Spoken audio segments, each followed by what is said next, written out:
Hello everyone, and welcome to another video. Yes, they are finally here, global people. Oh my god, all of those enhanced 7 stars. Oh, they're beautiful. Oh, finally the first batch is here, and you can join the 7-star meta today. Yes, that's right. They've all been improved. Wait. No, they haven't. What? Okay, alright, drop the act. But here we are today to talk about Final Fantasy Brave Exvius Global Side's first 7-star batch. And to be totally honest, I'm not here to shit on people. I know that sometimes it can seem that way when people are like, I can only make this 7-star. You said it was bad. Why do you hate me? And the honest answer is that both I and Rico here don't hate you at all. But we do kind of have to admit which are the better 7 stars and which are the lesser quality 7 stars. To be fairly honest, any 7-star is better than basically any 6-star version of it. You have more stats, you have more capabilities, more abilities. Any 7-star is a big advantage. You should not feel bad just because maybe I don't necessarily like the 7-star that you have. All our 7 stars are beautiful. But with that being said, I do want to take a look at these because I have, ever since I heard that Global was going to be tweaking, yeah, I mean, poor choice of words, but probably fairly accurate. Honestly, I've been incredibly interested to see exactly how much they would change and what they would change. So we're not talking about all of today. I've already done a video on all of that. Everybody has already been correcting me. Yes, I know her TMR has the lightning ability. No, I did not look at her enhancements. I did not know she had enhancements. I'm still not entirely clear what her enhancements are, but the annotated comment in that review should reflect exactly what my mistakes were. To be fair, I don't play Global, but I do know some things about the unit. She has a cannon, right? Or was it a car? Doesn't matter. So let's take a look at these units and actually figure out what I think of them. First of all, let's talk about the units that got no increases. Now, this is a little bit weird because some of this list makes sense to me and some of them don't. Honestly, Wilhelm. Wilhelm is still top tier here on the JP side. He is a 7-star tank that is absolutely amazing for provoke, cover, and counter. Honestly, I'm still annoyed I've never gotten even one of him. You know, just for collection's sake or whatever, but honestly, I'm just annoyed. Long story short, he didn't need enhancement. He didn't need enhancing, he did not need tweaking. You couldn't tweak through that armor anyway, so moving on. Next up is Orlando. Orlando's 7-star is pretty damn beastly, and if you consider how much Divine Ruination Chain does for damage, yeah, you'll be fine having him as a 7-star for a little while. He should blow through any content that is not physical immune. He is an incredibly powerful 7-star. He did not need tweaking either. Lunith actually gets a pretty nice little chaining ability in a 7-star and just some general stat increases. In terms of longevity of the unit, I wouldn't particularly count on him for the longest time, but he should carry you for a bit. Alright, so these 3 guys definitely did not need any adjustments whatsoever. As a matter of fact, I think they were pretty good right where they are. And now we get into the rest of this list, and let me be totally honest about this. Most of these that did not get enhancements, I will not be super kind to. That being said, let's get into it. First of all, Gilgamesh. Gilgamesh is slightly of a baffling change. Honestly, I believe that he did get some kind of change, maybe, and that this list has not been completely accurate. I'll refresh it just out of curiosity.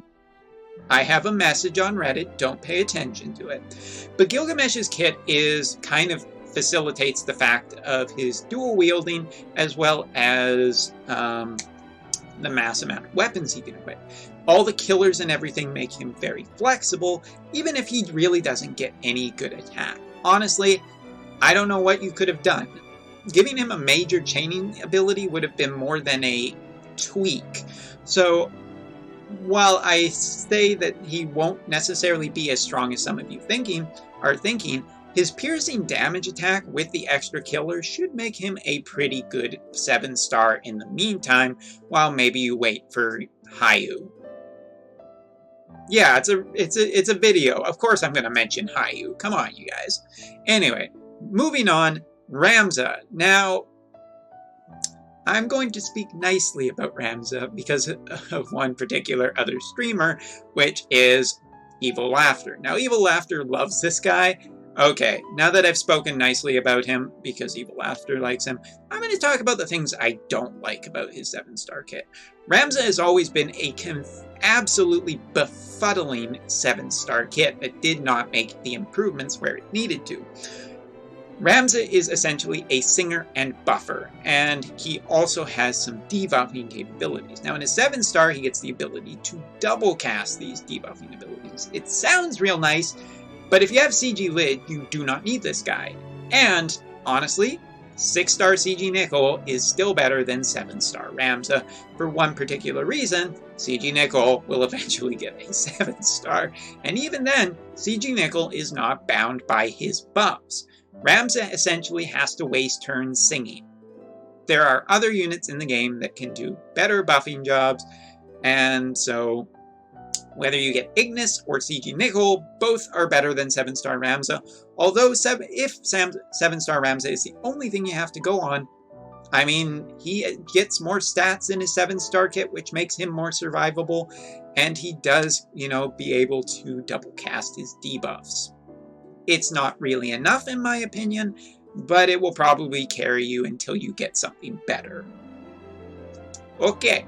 Moving on, Marie, the unit that I take the most flack for. Okie dokie, let's get on with it. Marie, I still like. Honestly, you guys, I'm never going to really apologize for this because Marie's elemental protection abilities are still very strong and very strong for the first part. Whether it is some of the 12 weapon or armament trials that you will be facing in the future,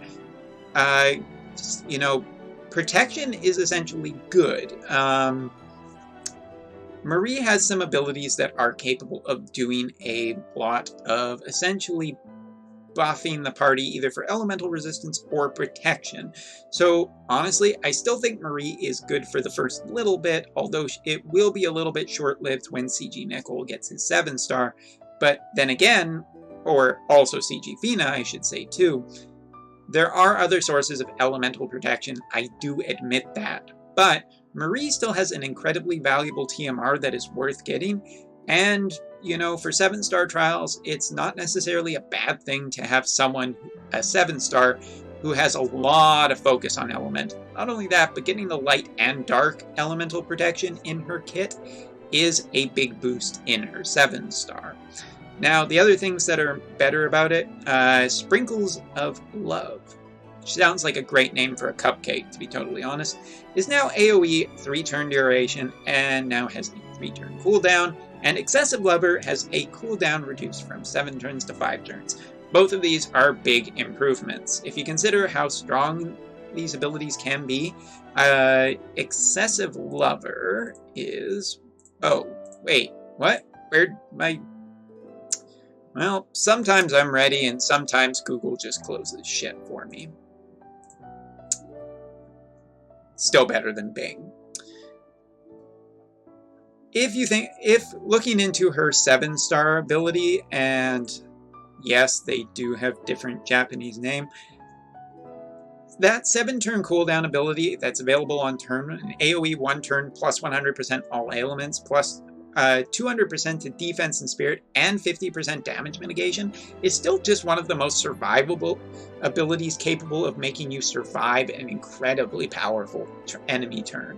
So I think that this is very, very, very, just pretty good.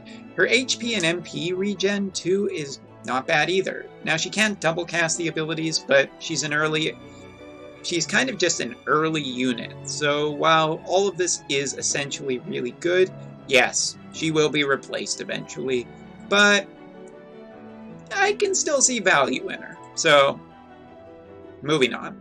Dark Knight Cecil. Soul Over, available turn 1, increased modifier from 11 to 13. This is not enough. This is not enough. This is not what Dark Knight Cecil needed. Dark Knight Cecil is a unit that really is not going to benefit much from this. Yes, he can do more damage. Yes, it'll probably be useful for a short while, but there are much better damage dealers, and her name, it just happened, well, she's in the same batch even. All of his, if you were looking for a unit who's just going to hit someone once and hit them really hard, all of 7-star does a better job than this. Moving on, Delita. Karma Blade has been increased from a 10 to 11 times modifier. This was never Delita's problem. Delita's problem was not the fact that Delita needed, more damage on a single attack. Delita just needed an entirely new kit. So long story short, this is not going to do much. I'm sorry, Delita, as far as I'm concerned, is pretty much still a troll. Wait, what's his super TMR? No, I'm still going with the fact that he's still a troll. Next up, Dark Fina and Seabreeze Fina. Dark Fina's Dystopia modifier will be increased to 3 times, and Utopia modifier on Seabreeze Dark Fina will be increased to 3 times as well. Both of these are kind of nice. Utopia is a fairly strong attack. I mean, I would not say that it is anything absolutely amazing, but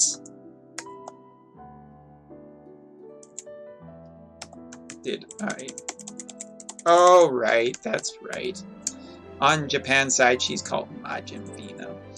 Taking a quick look at her ability, since apparently Chrome decided to cut everything down.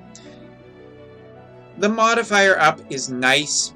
The big benefit that you're going to get from this girl in her 7-star is Tornado and Quake chaining, and neither of these really benefit that. So honestly, both Seabreeze and Dark, both versions of this character will be generally useful still. They will be generally useful, but this update does not really strengthen them enough in areas where they need it. Should be noted that both of these Finas have really high magic stats for a long time, so very useful in Arena. Next up is Lightning. Now, Lightning, someone wanted me to talk about Lightning. I'm not giving Lightning well, actually, I've never done a Lightning review. Maybe I should. At some point when I've actually had a bit of rest and my brain doesn't feel like falling out.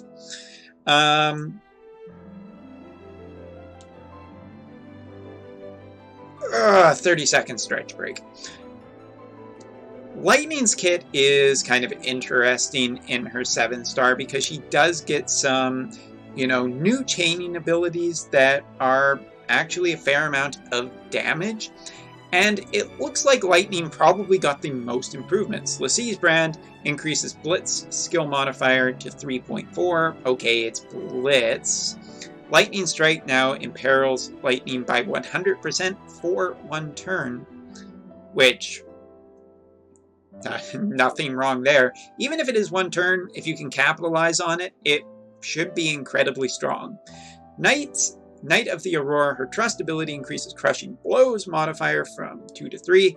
Small improvements that will generally make Lightning a little bit stronger. One of the things that really makes Lightning strong is the fact in her 7-star kit is she gets some really nice chaining abilities. The fact that if she can debuff for the lightning element too, then yeah, Lightning benefits. She's probably one of the ones so far who has just gotten the best tweaking. #tweaking. Now the last 2 units we're going to talk about are Squall and Rinoa. Now, Squall's TMR Lionheart has been increased from 150 to 150 from 140. He has added a true double hand and increase attack of 50% while single wielding, Keen Edge and increase modifier from 2.75 to 3 point, and his super TMR Lionheart is unstackable. Considering that it's just limit burst damage up, yeah, I understand why it's unstackable. But I think it's stackable on the JP side. Not that anyone I know has 2 of these. But long story short, what do I think of these enhancements or tweaking? Generally, a higher attack on Lionheart is nice since it's a true dual-hand weapon. Here's the problem. Squall is essentially forever going to be pigeonholed to this weapon. This weapon getting an extra 10 attack really doesn't fix part of the problem in Squall's kit. Neither does Keen Edge's modifier being slightly higher, or getting 50% more true dual or more attack from single wielding. Honestly, true double hand or anything like that is not the problem that Squall has. Squall has a major problem of essentially finding people to chain with, as well as just chaining skills in general. Squall's has... why did that not...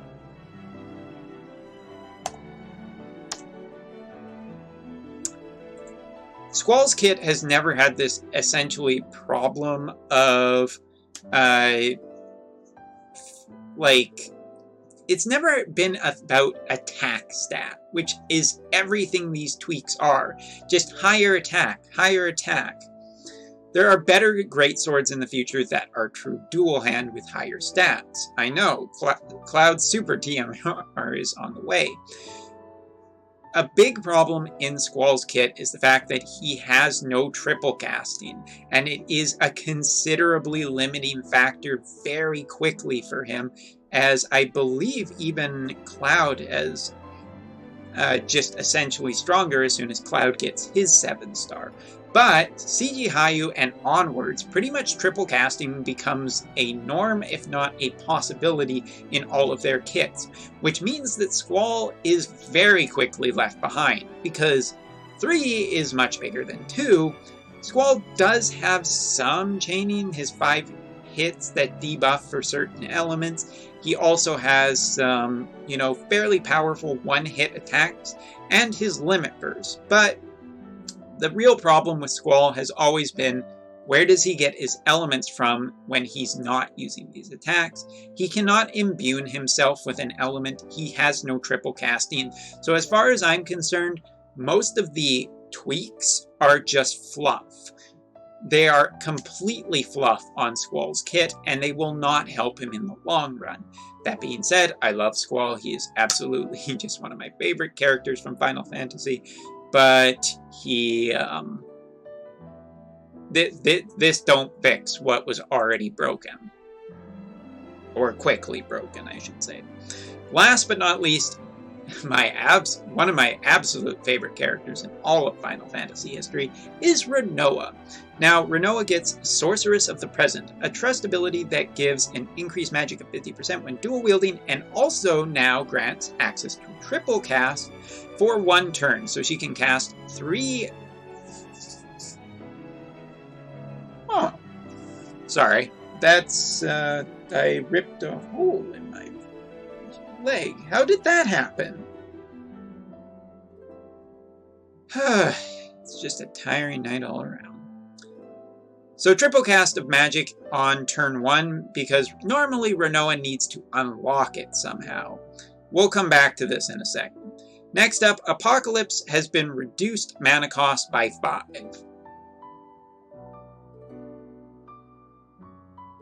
Whoop-de-fucking-do. And Junction, restore 10% MP per turn. This is actually okay. So let's talk about this. First of all, Apocalypse is just one of the best black magic spells in the game, and it's really cool that Rinoa has it, and so far no one else does. I really love it. The fact that it is reduced in cost is nice, don't get me wrong, it will save you on MP, but it does have this problem that it just isn't that kind of insane here. It's not that amazing of a thing that it's only 5 MP cheaper, when most of the time you're probably going to be using her tornado chaining anyway for the most damage. Junction, 10% MP per turn is a lot of MP per turn, and some of the you know, the mages more recent in Japan don't even have 10% MP per turn. So this is just nice. All around, just really nice. Now, her unlocking triple cast at the start of battle, honestly, I gotta give this a big old who gives a crap. Triple cast for one turn is not that big a deal when you consider that Trance Terra will probably be in the second batch of 7 stars, and she has quadricasting on her first turn, and she can unlock quadricasting on future turns too. Rinoa's 3 magic spells are just not enough to really put her above and beyond in terms of what is to come for mages. This is essentially about as tweaky as it can get. There are some nice things in Rinoa's kit. I would say that probably out of everyone, Rinoa and Lightning seem to have got, and Marie probably got, the best overall improvements, with the biggest disappointments being Ramza not really getting anything that made him considerably stronger or more useful for the fact that he has to give up turns to sing, a trick that Nicole never had to do. But also Delita, Dark Knight Cecil, and honestly kind of Squall, because if you were going to fix Squall, there were a lot of things you could do. Giving him a potential unlockable triple cast would have been a big thing, and it could still happen with his enhancements, but this will make Squall's lifespan on the global side somewhat considerably more limited.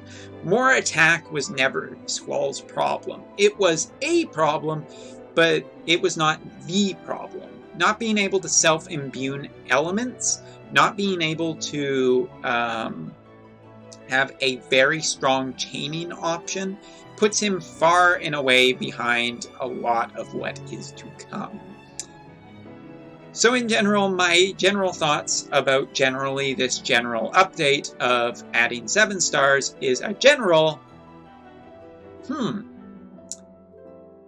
It literally did feel like the definitions of tweaks. Out of all of this 7-star batch, the one that I'm most excited about is easily Olive, because she might have she looks like she will have some interesting longevity if she is capable of doing enough damage. Wilhelm and Orlando and Luna still feel like incredibly safe bets. Everyone else feels generally okay. It is nice that they did try to improve it, but maybe they should do just a tiny bit more tweaking. So that is all for now. That is my thoughts on the upgrades. I guess we'll see next batch what those look like. Just wondering if you can even tweak Trance Terra.